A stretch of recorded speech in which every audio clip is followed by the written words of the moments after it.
Halo, salam SMA Plus Sedayu Nusantara, takwa disiplin cerdas berkarakter. Dalam rangka memperingati Hari Ulang Tahun PGRI ke-76 di tahun 2021 ini, SMA Plus Sedayu Nusantara mengadakan kompetisi mengajar bagi seluruh guru di SMA Plus Sedayu Nusantara. Kompetisi ini bertujuan untuk menambah semangat mengajar dan juga upaya dalam meningkatkan kemampuan guru untuk terus belajar hal-hal baru dalam pengembangan kemampuan pembelajarannya. Nah, berikut adalah video kegiatan belajar mengajar yang disampaikan dari setiap guru di SMA Plus Sedayu Nusantara. Silahkan ditonton, kemudian dukung guru favorit Anda. Selamat menonton.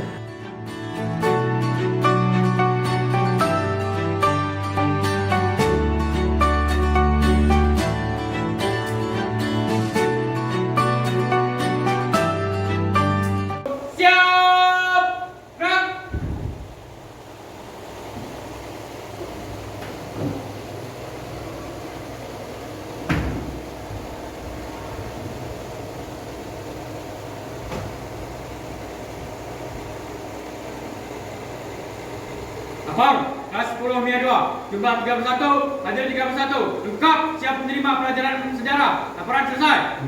Lanjutkan.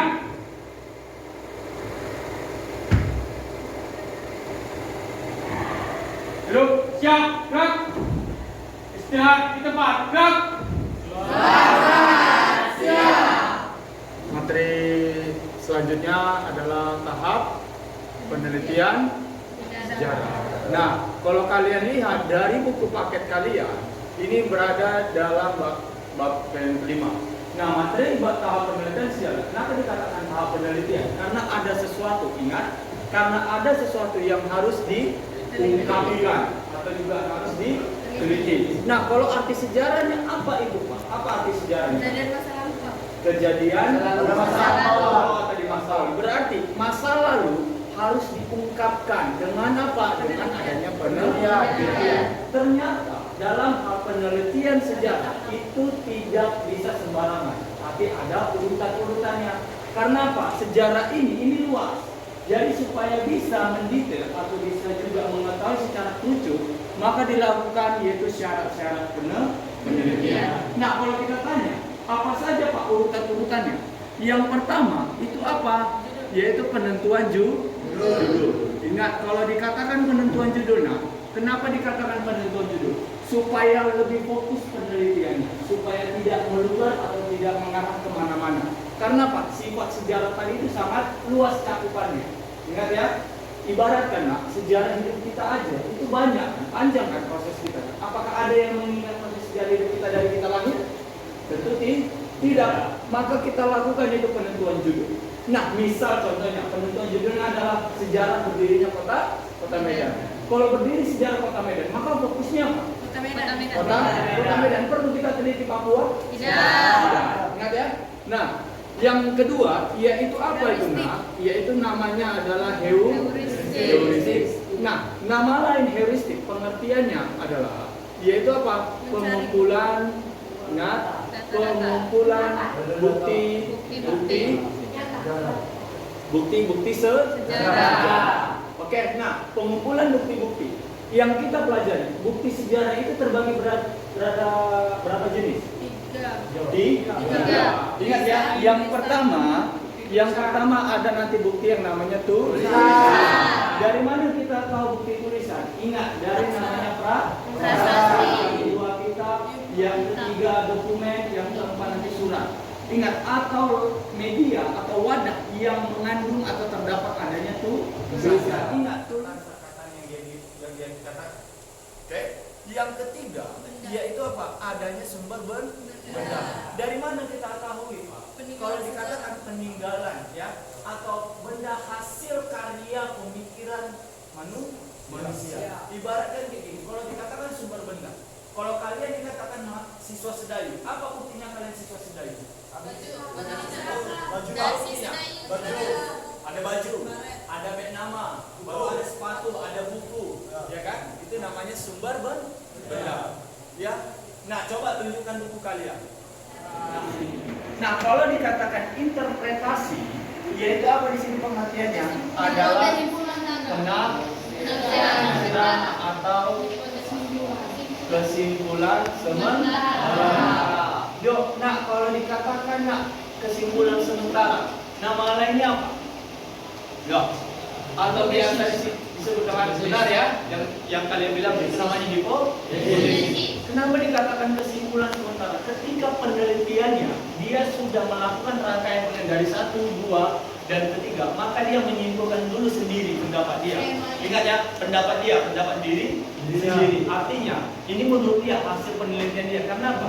Penelitian selanjutnya itu harus dikembangkan oleh dengan peneliti-peneliti yang lain. Artinya, dibuat dulu kesepakatan dengan para sejarawan-sejarawan lainnya.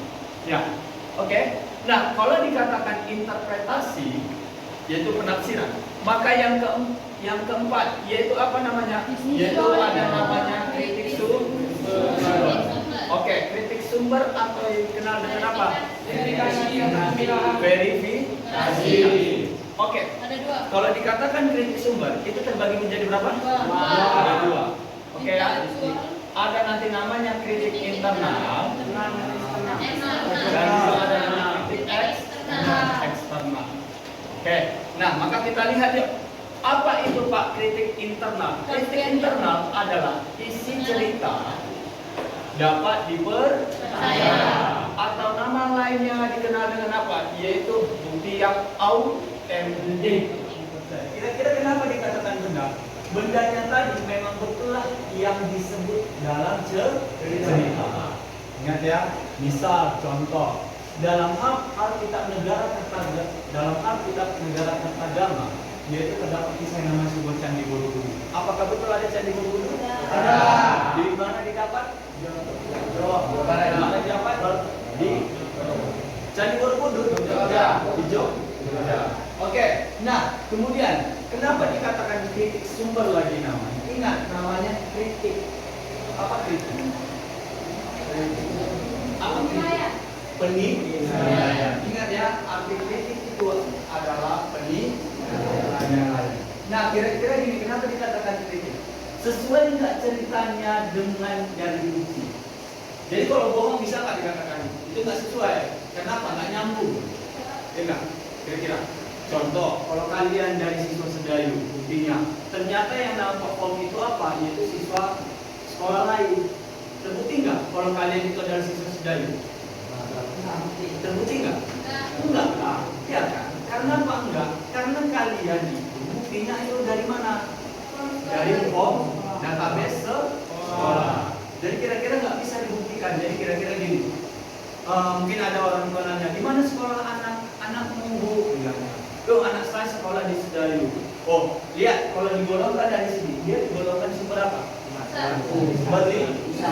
Lalu ternyata kawan orang tua kita tadinya itu nggak percaya, maka dia telusuri ke sekolah Sedayu, maka dia harus cek kemana nih?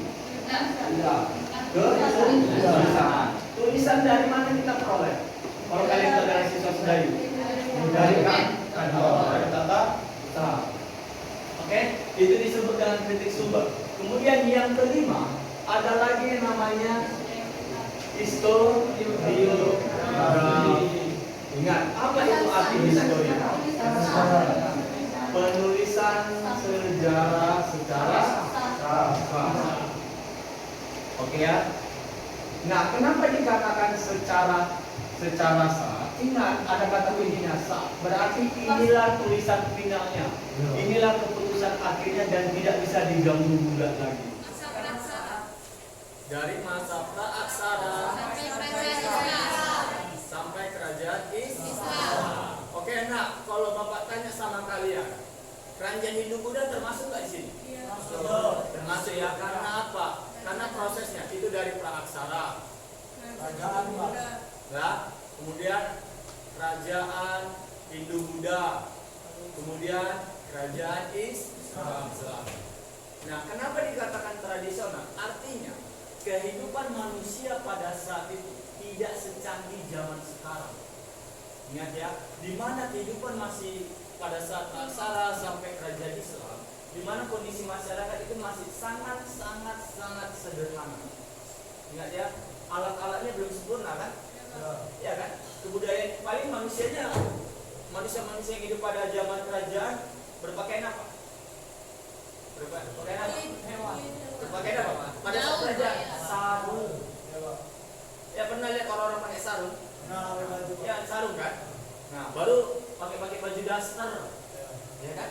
Nah artinya zaman dulu pun berpakaian tidak seperti zaman sekarang. Artinya kalau zaman dulu ada tak model baju? Tidak ada. Ya. Nah kemudian yang kedua yaitu ada historiografi namanya kolonial. Kenapa dikatakan kolonial? Nah, coba kalian lihat. Penelitian sejarah kan historiografi penulisan sejarah nih. Berarti historiografi kolonial penulisan sejarah secara sah berdasarkan sudut pandang orang kolonial. Ingat ya, berdasarkan sudut pandang orang kolonial. Loh, kok bisa? Karena apa? Ingat dulu Indonesia pernah dijajah oleh siapa? Pada masa kolonial Belanda sampai Jepang atau pada masa kependudukan Jepang. Oke, nah lihat ya kependudukan Jepang di sini. Nah, menurut siapa yang dilakukan kolonial? Menurut pendapat siapa ini? Yang meneliti siapa yang meneliti? Kalau adanya kolonial? Belanda. Contoh, pernah dengar namanya Rafflesia Arnoldi? Dia adalah pemimpin kolonial di Indonesia dari negara Inggris. Lalu kebijakan dia dalam bidang sosial, dia nantinya membuat sebuah buku namanya History of Java. Ingat, siapa penulis buku History of Java? Raffles. Oke, Raffles meneliti berdiri sejarah Jawa berdasarkan sudut pandang siapa? Berdasarkan sudut pandang orangnya. Orang siapa? Orang Inggris atau juga orang Belanda. Di mana nantinya si Rafflesia tadi meneliti membuat sebuah buku berdasarkan pengamatan dia bagaimana berdirinya sejarah Jawa. Oke? Nah, kemudian ada kolonial, yang ketiga ada apa lagi? Yaitu nasional. Dengar. Nah, kalau dikatakan sejarah historiografi berdasarkan nasional, kalau tadi kolonial berdasarkan sudut pandang siapa? Kolonial atau penjajah kita bilang. Nah, tapi kalau nasional? Indonesia. Nah, berdasarkan ini menurut pendapat siapa? Nah, pendapat nantinya orang Indonesia yang meneliti pada saat ada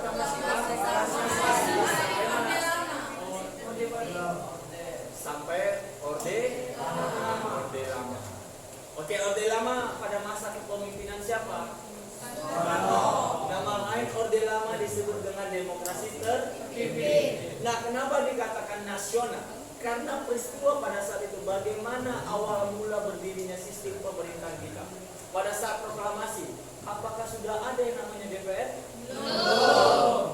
Dulu belum ada DPR pada saat proklamasi, melainkan namanya KNIP, Komite Nasional Indonesia Pusat. Dialah pembantu presiden pada awal proklamasi. Lalu mengalami proses dari proklamasi sampai namanya demokrasi terpimpin.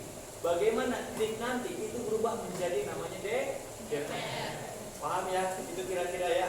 Lalu kenapa dikatakan rangkaian Orde Lama atau demokrasi terpimpin? Inilah menjadi tonggak atau dimana bagaimana pemerintah kita membangun sistem pemerintahan yang kuat. Yang pertama dari segi lembaga, yang kedua dari segi hukum, yang ketiga dari sistem pemerintahan atau yang namanya otonomi, ya, baru yang keempat dari sistem kebijakannya. Itu yang dikatakan namanya kebijakan nasional. Nah, contohnya di sini kalau ditanya nanti apa saja kebijakan-kebijakan pada masa demokrasi terpimpin, maka ada dikatakan namanya yaitu Oldevos dan Nepos. Itu contoh demokrasi terpimpin. Kalau dikatakan pada masa proklamasi, bagaimana nantinya pembuatan naskah proklamasi atau sejarah berdirinya. Ingat, sebelum ada proklamasi maka ada satu peristiwa yang sangat genting. Apa namanya? Di mana? Ada pertanyaan ini? Tidak. Nah, paham semua?